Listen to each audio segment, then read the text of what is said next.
What up, Cavs Nation? I'm your host, Ethan Sands, and I'm back with another episode of the Wine and Gold Talk podcast. And we're coming to you guys after the Cavs' latest win, the 34-5 after their 127-117 win over the Indiana Pacers. And it was a revenge game. They got back at the same team that they lost to on Sunday. And Chris, this one was a back and forth affair. We talked a lot about the Oklahoma City Thunder game being a beautiful game, something that had a lot of energy to it. It didn't have the same kind of hype to it, but what was the energy like in Gamebridge Fieldhouse and being able to witness a game that was such a back and forth contest? Yeah, I mean, I think the thing is you saw a different level of focus and intensity and attention to detail and all those different things from the Cavs right from the very beginning of it, Ethan. You could sense it at shoot-around earlier today, too. Donovan wasn't smiling as much. He wasn't cracking jokes. He was more locked in. And I think he understood, and he even mentioned this after the game tonight, what happened Sunday was not representative of the Cavs. That was not representative of Donovan Mitchell. For them to not score 100 points, that's just not who they are. For them to have as bad of a defensive showing in the second half of that game against the Pacers, who didn't even have Tyrese Halliburton, that's not who they've been this year. But who they've been is a team that, doesn't let these things compound. It's a team that's able to bounce back, make the proper adjustments, lock back in, turn their focus the way that it needs to be turned. And Darius, Garland, and a couple of the other guys in the locker room tonight called Sunday a quote-unquote wake-up call. And I think it was good for them to have that wake-up call going into this grueling road trip, Indiana, Oklahoma City, Minnesota. And you just sensed a different level of focus from Donovan Mitchell specifically and from the Cavs in general. But Donovan was the tone setter. And I think the fact that they were coming off a loss in which he didn't play well, in which they didn't give their best against Indiana, it got Donovan's attention and it got this team's attention in a different kind of way. And Chris, you're absolutely right. I mean, he got off to a great start. We've seen it a couple times from Donovan, but not to this extent. He had 19 points in the first quarter. That is another milestone for him. It's the best that he had in an opening quarter this season, 19 points, and then he had 27 points at halftime. We've always talked about this season that Donovan Mitchell has gotten off the ball, allowed the supporting cast around him to be great. But today he sensed the moment, as you said, at shoot-around, he was more locked in, sensed the moment, sensed that he needed to take over, especially from the start when they were able, without Tyrese Halliburton, to go into a four-court press from the jump rather than the Pacers waiting until halftime to implement that. And Chris, what do you think the main difference was for the Cavs? Even though they did struggle with it at times tonight, they had a better understanding and better output when it came to dealing with the Pacers' full court press and just overall pressure at the point of attack tonight. They knew it was coming and they were better prepared for it. Kenny Atkinson mentioned in his pregame tonight, Ethan, that Rick Carlisle going with the lineup that he went to start the third quarter because Tyrese Halliburton was hurt, to do that on Sunday caught the Cavs off guard. It caught Kenny Atkinson off guard. And he said, that was a great move by Rick and it really, really worked for them. It gave them a jolt, but the Cavs were prepared for it this time. They knew, around 5:15 tonight that Ben Shepherd was going to be in the starting lineup instead of Tyrese Halliburton. And they saw that for a second half against Indiana on Sunday. They knew that Indiana was going to pressure them full court. There were times in the first quarter, at least at the beginning of the game, that Donovan was bringing the ball up the floor. It wasn't Darius because Darius was getting hounded, but Donovan was bringing it up the court, and they just weren't as aggressive defensively against Donovan. I think because of that, you saw some of the bigs coming into the backcourt to set screens to free them up or screen higher once they crossed half court. So just the subtle adjustments that the Cavs knew they had to make in this type of matchup. And I think that's what it also shows about this Cavs team, Ethan, is that they can find solutions and they're equipped to have solutions. You know what I mean? Like they have the personnel to combat different things that these opponents are going to throw at them. They have a level of recognition to combat these things that teams are going to throw at them. So they're just better equipped to come up with these answers. They were a little bit slow to do it in the second half against Indiana on Sunday, and you give the Pacers credit. And Kenny Atkinson said, "Put that on me. Like, I own it. Like, I didn't do a good enough job from a coaching standpoint of having us prepared and providing them the solutions during the game." But they were able to turn their focus toward this game, understanding what was coming from Indiana, and they combated it. And even though like Indiana was like in the game and they were battling throughout the entire game, and it was a 1-point game at halftime, the Cavs were in control of this one basically from the opening tip. And it's that level of aggressiveness, that level of focus, that level of determination. They didn't let their guard down in any sort of way, and they were ready for everything that the Pacers were going to throw at them. And on top of that, they threw some wrinkles at Indiana that the Pacers couldn't deal with, mainly the zone defense in the second half, which completely neutralized Pascal Siakam, who was at the center of the Pacers' offensive attack in the first half. In the first half, he was powering through Dean Wade. He was exploiting mismatches. He was the second best player on the floor behind Donovan Mitchell, and he had 21 points in the first half. And he was the offense for the Pacers. In the second half, he was 1 of 5. He had 2 points because he just couldn't function against Cleveland's zone, and Indiana couldn't function against Cleveland's zone the same kind of way. So that was another feather in the cap of Kenny Atkinson going to the zone, understanding that, you know, Siakam was having his way and TJ McConnell was getting into the paint and Andrew Nembhard was getting into the paint. And that really stopped, you know, everything that the Pacers were able to do against the Cavs in the first half. It's become a buzzword now for the Cavs. Solution.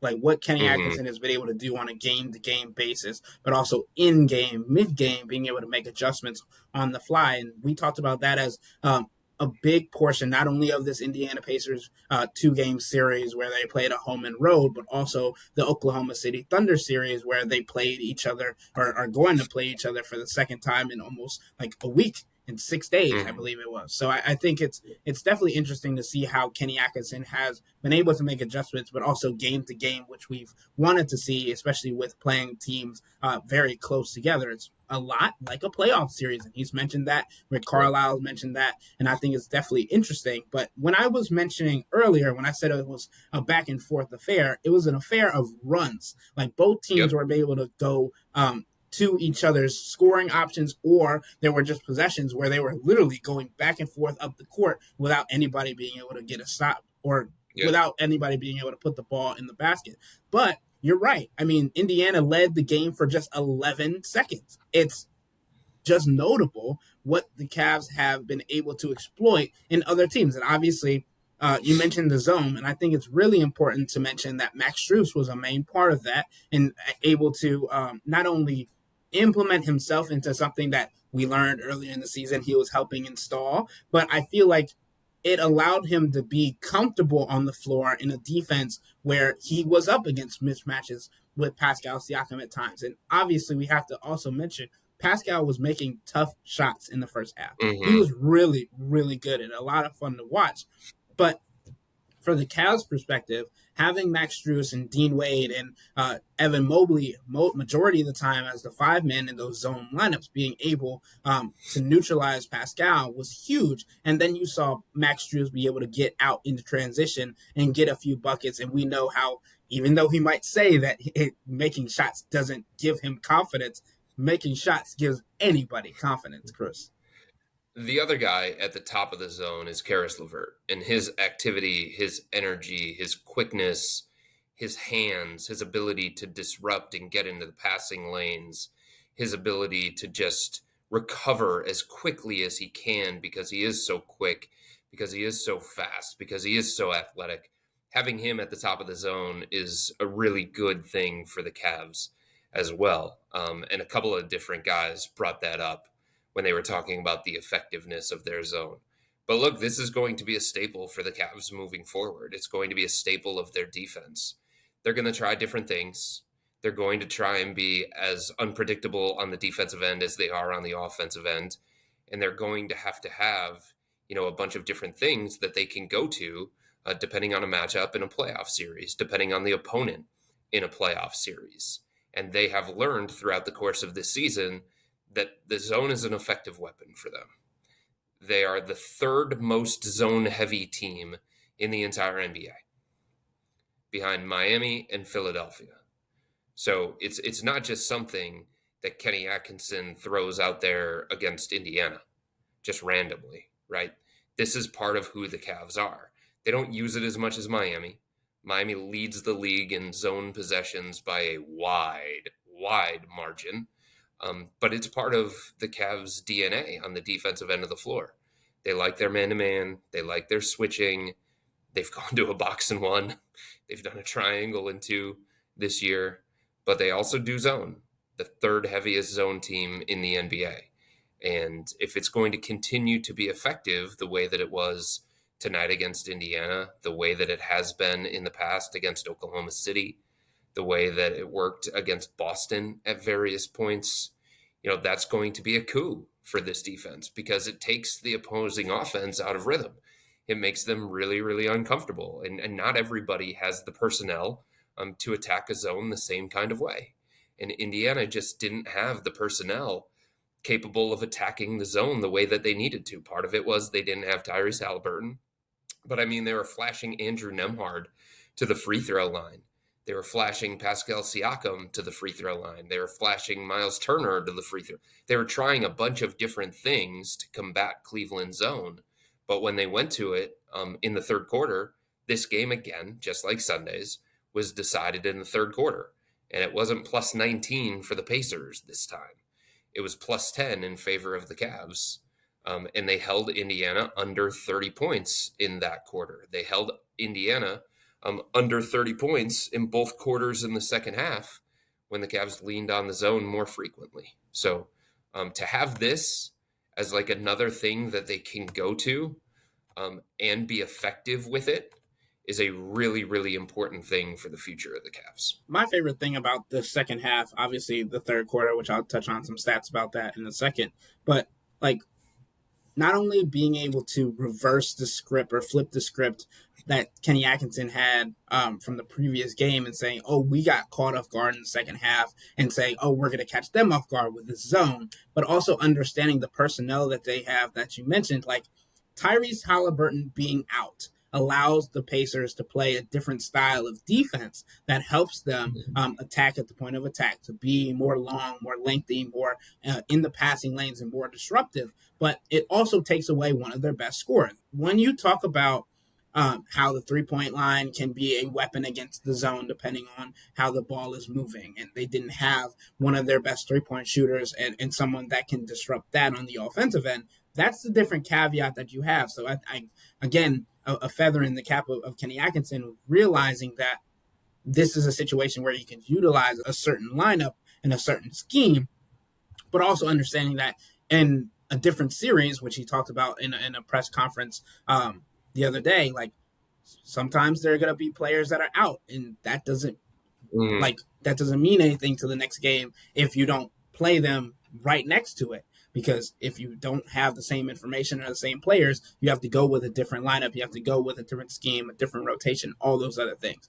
But as you mentioned, that third quarter is so important for the Cavs, and it had been the Achilles heel for them the last 5 games, although they had lost just one of those games, right? So, the Cavs had allowed at least 30 points in their last 5 third quarters, and all but one of those contests, Cleveland was also able to put up 28 points or more of their own. The one time that they didn't was against the Pacers on Sunday when the Cavs scored just 18 points in the third quarter. So then you talk about them breaking that streak. They scored 38 points and held Indiana to 28 points in the third quarter.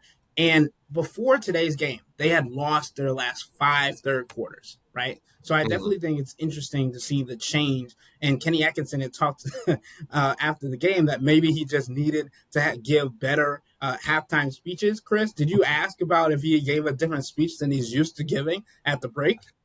No, I didn't. But the players mentioned how they were more focused and they were more aware of the third quarter thing because of everything that Kenny had been preaching to them over the last couple of days on the off day film session and then once again in shoot around. The third quarter was like the top bullet point going into this game against Indiana. So it was pretty clear that Kenny made it a point of emphasis, and it was pretty clear that he wanted to make the team aware of just how bad defensively they had been in third quarters, not just recently, but throughout the course of the year. Like he brought up the stat, and when Kenny brings up a stat during pregame or postgame, it's because he's had that given to him, because he's asked one of his assistants to go find that, one of his analytic guys to go find that, because he wants to bring that point home and he likes to use numbers to do that. So the fact that he was fully aware of where the Cavs rank in terms of third quarter defense the entire season in the NBA, like it's something that he brought to the players' attention. And the Cavs are 24th in the NBA in third quarter defense. And he brought that up multiple times in his pregame with us. And he brought that up with the players as well.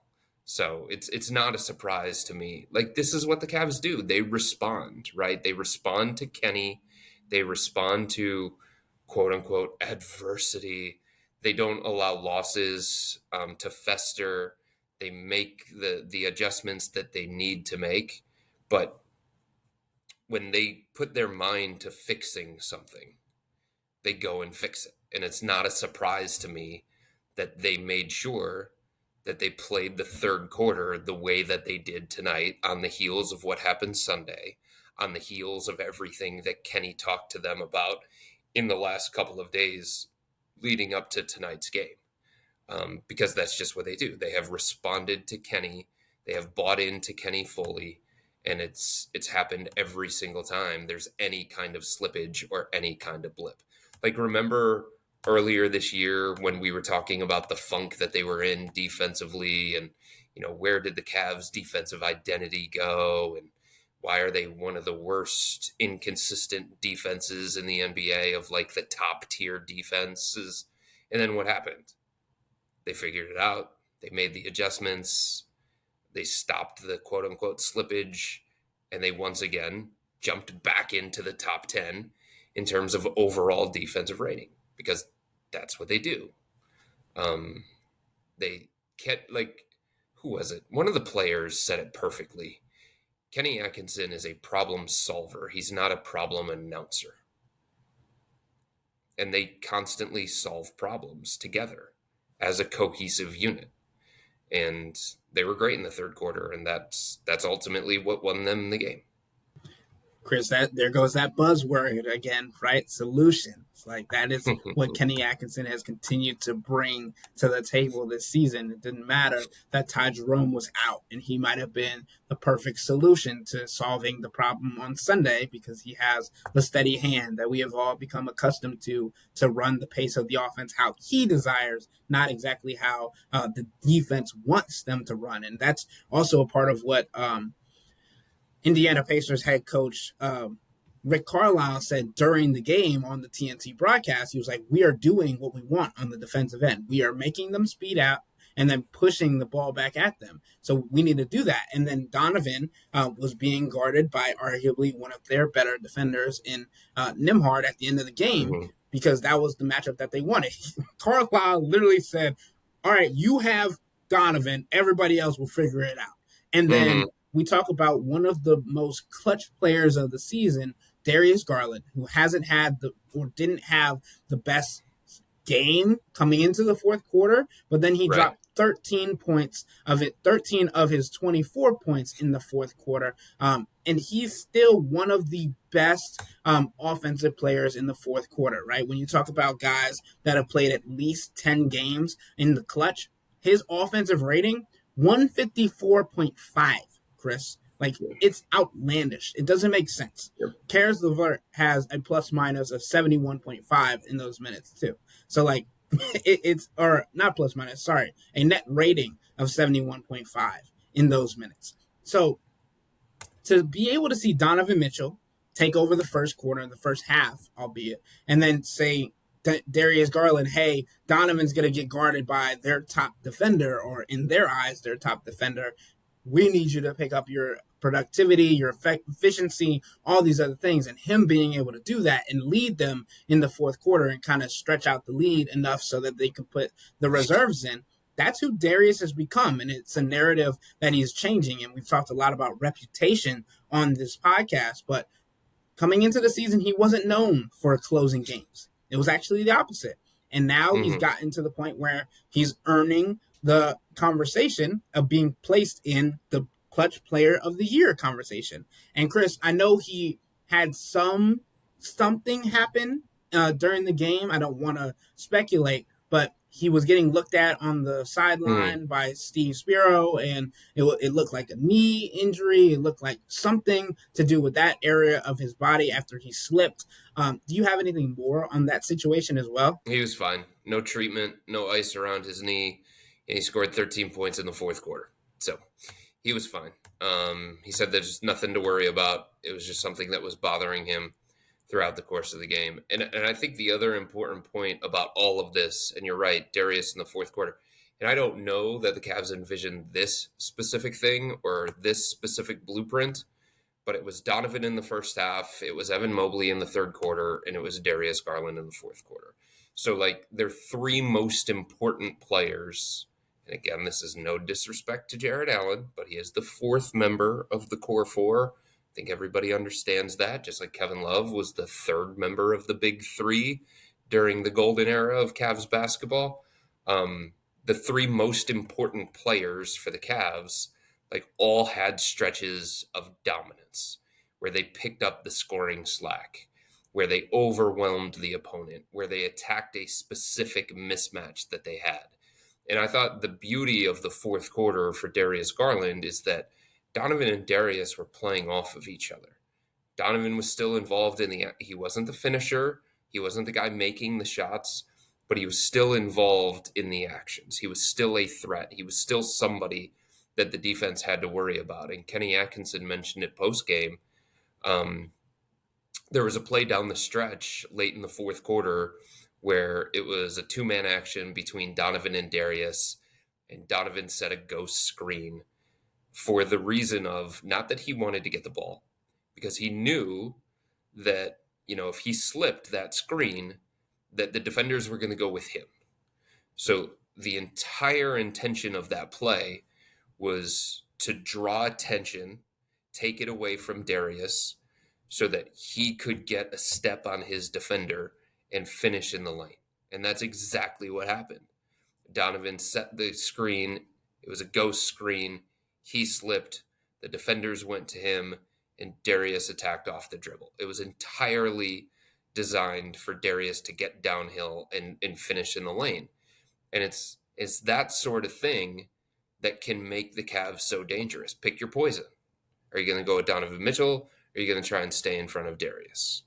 And when Donovan's having the kind of night that he had tonight, leading into those possessions, the Cavs can use him as a decoy. They can use him in those actions in a different kind of way.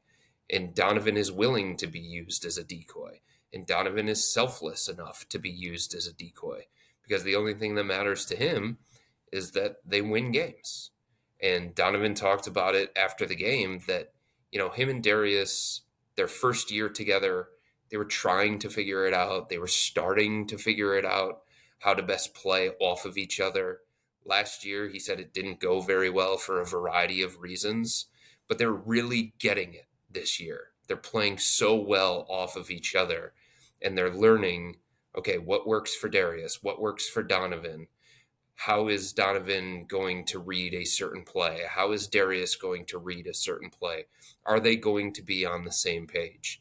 And when you can involve, your two best ball handlers and two best shot creators in the same action late in games, and they play that well off each other, and they're in that much sync, good luck to an opposing defense.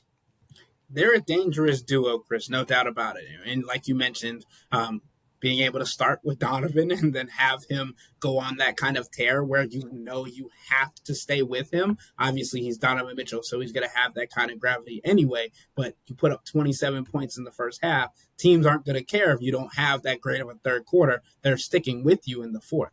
And you also mentioned Evan Mobley, and I think that's a great point. And I'll end the podcast here. Like, the point behind Evan Mobley putting up 13 points in the third quarter, three of those coming from behind the arc, right? Like, he is elevating his game. We continue to talk about it, Chris, and it doesn't get old because he had 3 threes in the third quarter, right, alone. And you talk about how he ended the game with 22 points. Like, Evan Mobley being able to have confidence and step into threes above the break, hitting 2 on the corner, whatever you want to think about for a defender that came into the season saying, oh, Evan Mobley is going to try and body me up in the paint. That's not going to work. I'm a little bit stronger than him. Now he's doing that on top of making threes. Like, it adds an entirely different dynamic, not just to his game, but also to how opposing teams have to guard the entire Cleveland Cavaliers roster. This is what they envisioned when they were like, we're going to go to a 5-out lineup and then still be able to play in our zone on the other side and think anybody that comes into the paint is going to either think about going up against Evan Mobley or try and dish out. And we have Karis LeVert, Max Strus, Dean Wade, Donovan Mitchell, Darius Garland, all being guys that can get into the passing lanes and disrupt that as well. So I just wanted to give credit because obviously we don't talk about it enough what Jared Allen does on this podcast because, again, he is the fourth member of the core four. He had 16 points and 9 rebounds, but Evan Mobley, 22 points, 13 rebounds, 3 offensive boards. I just think it goes to show that the Cavs, when Donovan, Darius, and Evan are hitting on all different cylinders, they're a really difficult team to beat, especially if they continue to play at their defensive caliber that we've seen capable. Ethan, I think the best way to put it is that Evan controls their ceiling. He controls their ceiling as an organization, and he controls their ceiling on the offensive end of the floor. Because if he can be that respected as a shooter, and all of a sudden teams are going to close out on him, it just opens things up for everybody else, and it certainly opens things up for Evan to attack off the dribble. And if a guy is going to close out on Evan, he's got the foot speed, he's got the quickness, he's got the agility to get a sliver of space, to get a step on the defender, and now he can finish through contact. Now he can finish with either hand. It's just a whole different element to his game that's opened up, and a whole different element to the Cavs game that is opened up as well. And tonight was the 7th time this year already that Evan has made at least 3 threes in a single game. Through his first 3 years in the NBA, he did that once. One time in his first 3 years. And he's already done it 7 times this year. And in the words of Evan Mobley, there's more to come. Because he still thinks that, there are different facets to his game that are going to continue to get better. And he's going to continue to work on them. Because he's never satisfied. And he has this insatiable desire to become the best player in the NBA. Like, he's not demonstrative. He isn't braggadocious, but like that fire burns within. And like he understands not just how important he is to this organization, but I think he's finally starting to understand how great he can be. And I talked to him in the locker room after the game about just feeling like he's being rewarded for all of the stuff that he's doing behind the scenes, and just how it validates everything that he has done, and how good that makes him feel, and how much confidence that gives him.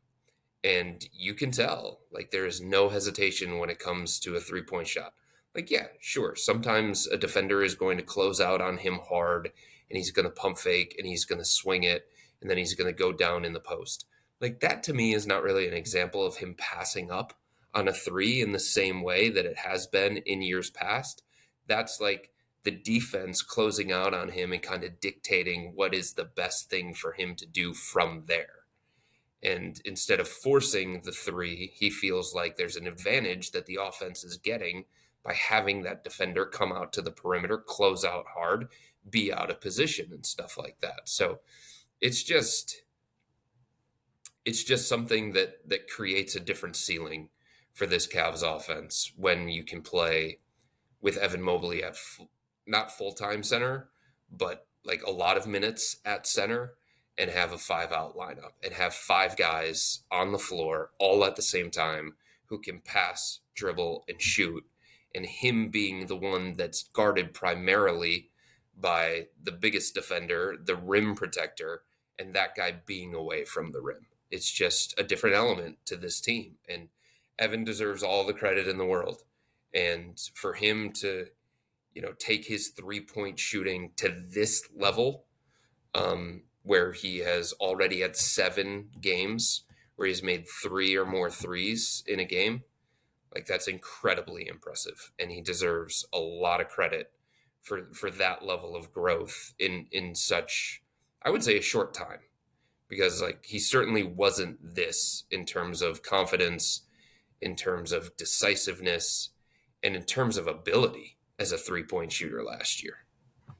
I mean, Chris, when you really look into it, like around this time is when he really dedicated himself to becoming a better 3-point shooter. He was getting back from the arthroscopic knee surgery. The Cavs were beginning to shoot more threes because they had to, because Darius and Evan were out. They were making up for the lack of offense with more 3-point shots. Obviously, 3 is more than 2. So you see all of those things, and the confidence that's oozing off of Evan Mobley. I hope people that are watching like post-game interviews or behind the scenes stuff are seeing just how he's talking is different from how he was just a year ago. Like, this is not the same person. And it is translated onto the floor. Like, whether it is his shot has been silky smooth and he's releasing it quicker. It's not just like he's not hesitating and taking the shot. His shot itself is quicker than it was last year because there's the confidence in there and all those different things. And I just think you mentioned the numbers of how he's shooting and just at what clip he's shooting them at. And I think it's interesting to talk about a player who was he was not thought of as a 3-point shooter. He was more of, what do we do if he's on the perimeter? Can we get him there? And now it's to the point where Kenny Atkinson is saying, we don't want that to become his entire game. We don't want him to turn into Brook Lopez, where he's solely on the perimeter, like with the Milwaukee Bucks. We still want him to make the decision to go inside if he catches a defender in the air and can get into his dribble. Like, there was a play today against Pascal Siakam where he drove to the rim and Pascal walled up, but Evan hit a spin move and laid it up. It was beautiful. It was exactly what you want from a guy that has the ability to be a powerhouse, the finesse to be a good shooter, but also someone with the skill to be soft and have touch around the rim. And I think it's just something we have to monitor going forward because of what he's been showing that he's capable of. I mean, Chris, he's shooting 42.9% from 3-point range. It's insane the amount of growth that he's had. We keep talking about this leap. Like, I don't think obviously for people who haven't watched, it's still a leap, but like, this has become the new reality of Evan Mobley. I'm not saying he's going to be a 40% shooter by the time the season's over, but like, it's trending in that direction. And the other thing, Ethan, is he's just scoring in so many different ways from so many different spots on the floor. So he's not lining up the same place. The defense just doesn't know where he's going to be. The defense doesn't know, again, who's going to touch the ball on a given possession because there's more diversity. There's more unpredictability. And there are times where Evan is coming down the floor as a trailer and he's stepping into trailing threes. There are other times where he's running to the corner and he gets, catch and shoot opportunities off of driving kicks. There are other times where, he's going to be used as the ball handler in inverted pick and rolls. and he's going to be able to overpower a backpedaling defender. There are other times where he's going to be used in the post because he's got a mismatch, and then it's just about him going to work. There are other times where he's going to catch a lob from Darius Garland or Donovan Mitchell. So it's just the way that he is attacking a defense and the way that the Cavs are attacking a defense is so different from years past. And I think the variety that Evan is showing within his game is also really, really impressive, because he's just not being pigeonholed as a guy who, needs his teammates to set him up or needs his teammates to assist on all of his made baskets. He can create on his own now.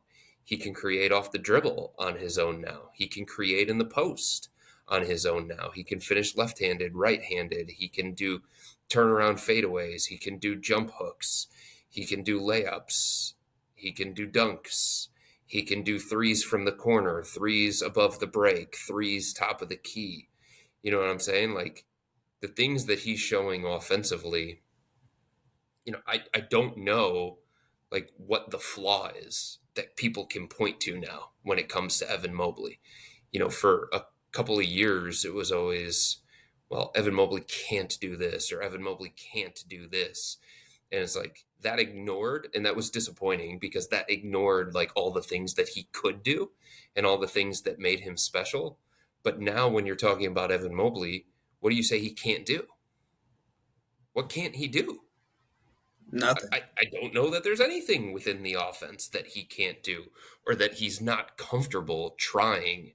He's not comfortable doing. And it's been really, really impressive to see from him. And Chris, we've gotten to the point where the Cavs have now ended the Pacers' 6-game win streak, arguably one of the hottest teams in the NBA, and now they get to go face the team that they broke their 15-game win streak a couple days ago. And we also have to make mention, OKC has won 18 of their last 19 games. The one game they lost, the Cleveland Cavaliers. That's why there's so much hype around this next game. Again, it's because it's one called the rematch. Like, a regular season game being called the rematch is extreme, but it's great. It's great to see because it was beautiful basketball in the first place. But I'm really hype about it, and I know you are excited to get over to OKC and witness that, especially with their fans and how they get out there. I mean, how could you not be excited about that? And the other thing, Ethan, is I brought a belt on this road trip. The last time that we went to Oklahoma City, everybody that listens to the podcast knows I had to go into the Western Country outlet store in the stockyards, basically in the middle of nowhere. And I went into this Western outlet store, and the only kind of belts that they had were like $50 and up. Genuine, authentic leather. They don't sell stuff that you can get at Target. They don't sell stuff that you can get at like Walmart. Like, this is real, legit belts. And, when I went in there, they were trying to sell me on a big old buckle. They're like, come on now. That's the staple around these parts.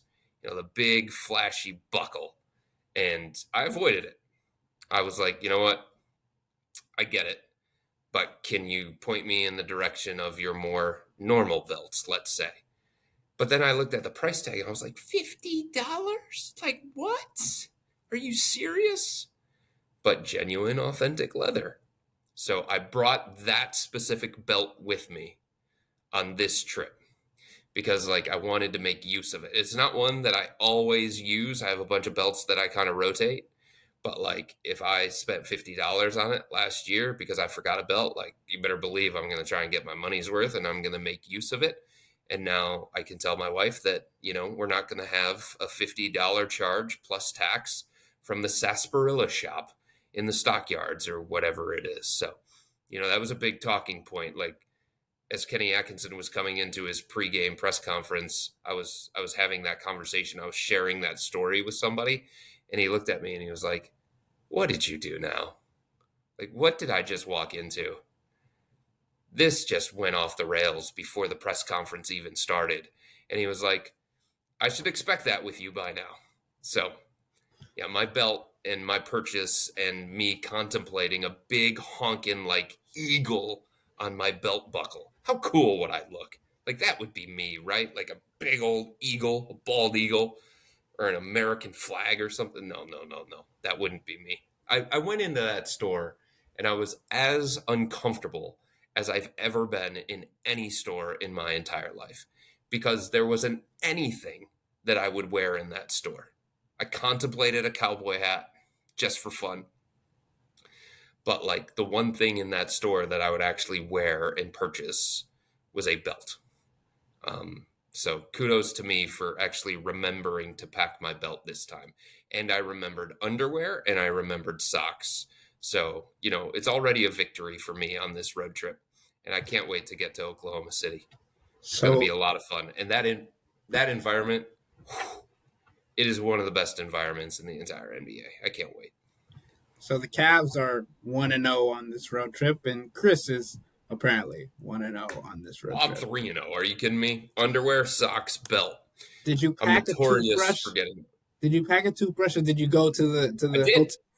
Oh God! In fact, not only did I pack a toothbrush, but before I left on this road trip, I changed the battery in my whatever it's called, pulsating toothbrush. What are those things called?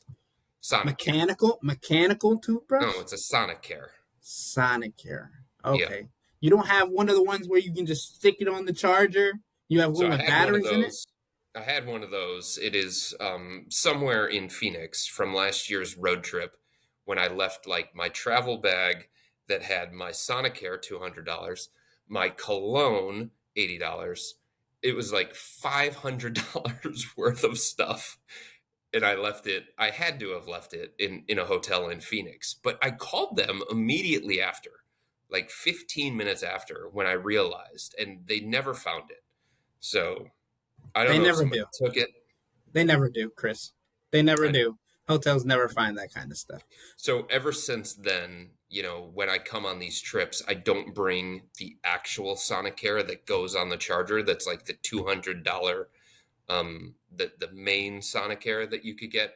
I get the mini one that you get in like the travel size area, and it comes with a battery because it dies quickly. Let me just tell you that much. So before I left on this trip, like I was all over this trip. Before I left on this trip, I stuck a new battery in there, and it is wonderful. It is working the way that it should when it actually has a new battery. So I feel really good about my hygiene on this trip too. I just want to tell, like, for the listeners that are still here, like, the fact that, like, Chris is being so, like, different than what he said last year. Like, he used to say that he would always either go to the CVS or go downstairs and get a toothbrush from the hotel room. So to hear that he had a mechanical toothbrush, like a toothbrush that you have to charge, and he would bring it and then lost it, like, I'm over here just remembering all the stories that we talked about. I'm like, so did that cause you to just go to the hotel lobby and get that, or was that like, Well, man? well, here's the thing. A couple of things. Now in these hotels, they have changed some things. They have changed some of the toothpaste that they give you. It's not stuff that I like using. And they have changed the toothbrush that they give you. And like some of these toothbrushes that I've gotten in the past are like gum ripping firm. And it's tough. The other thing is there are certain areas where you can stay, where there is going to be a CVS, where there is going to be a Target, where there is going to be a Walgreens. And because I'm now a pro on this beat and I'm in year 11, I know what cities those are. And here's the other thing. It is freaking freezing outside here in Indianapolis.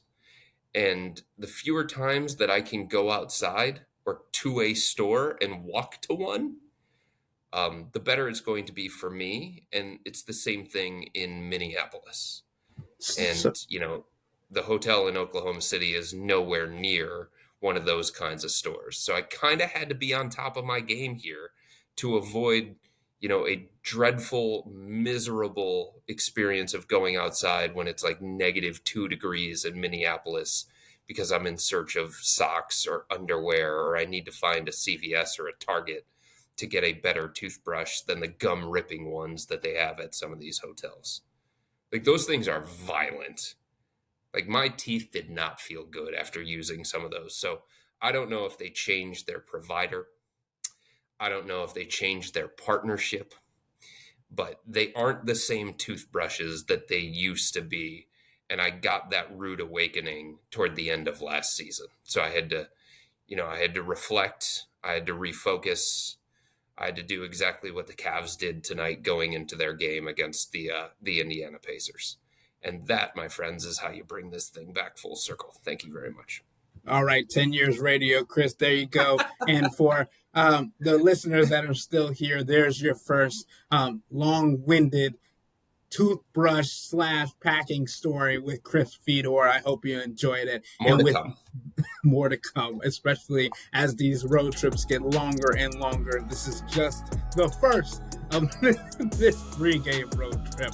But with that being said, that'll wrap up today's episode of the Wine and Gold Talk podcast. But remember to become a Cavs Insider and interact with Chris, me, and Jimmy by subscribing to Subtext. Sign up for a 14-day free trial or visit cleveland.com/Cavs and click on the blue bar at the top of the page. If you don't like it, that's fine. All you have to do is text the word STOP. It's easy, but we can tell you that the people who sign up stick around because this is the best way to get insider coverage on the Cavs from me, Chris, and Jimmy. This isn't just our podcast, it's your podcast. And the only way to have your voice heard is through Subtext. Y'all be safe. We out.